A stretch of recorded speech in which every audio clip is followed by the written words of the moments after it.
Discriminant of quadratic equation అంటే ఏంటి? మనకు తెలుసు a x square plus bx plus c equal to 0 అనే క్వాడ్రాటిక్ ఈక్వేషన్కి రూట్స్ వచ్చి x equal to -b plus or minus square root of b square minus 4ac divided by 2a.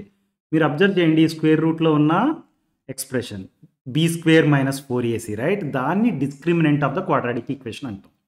ఎందుకు discriminant of quadratic equation అంటాం అంటే దీని value అనేది nature of రూట్స్ని చెప్తుంది.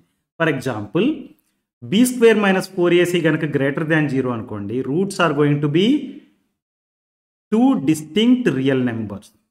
Okay, if b square minus 4ac అనేది కనుక 0 అయింది అనుకోండి, equation has real roots but they are equal. Okay, if b square minus 4ac అనేది లెస్ దాన్ 0 అయితే the equation has no real roots. అర్థమైందా?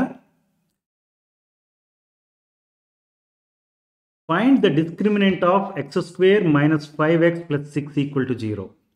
ఇక్కడ ఇచ్చిన క్వాడ్రాటిక్ ఈక్వేషన్కి డిస్క్రిమినెంట్ కనుక్కోవాలి. మనకి ax square plus bx plus c అనే క్వాడ్రాటిక్ ఈక్వేషన్కి డిస్క్రిమినెంట్ వచ్చి b square minus 4ac.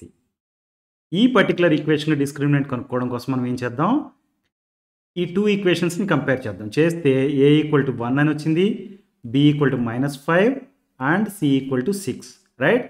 Now b square minus 4ac is going to be -5 whole square minus 4 times a, that is 1 times 6, right?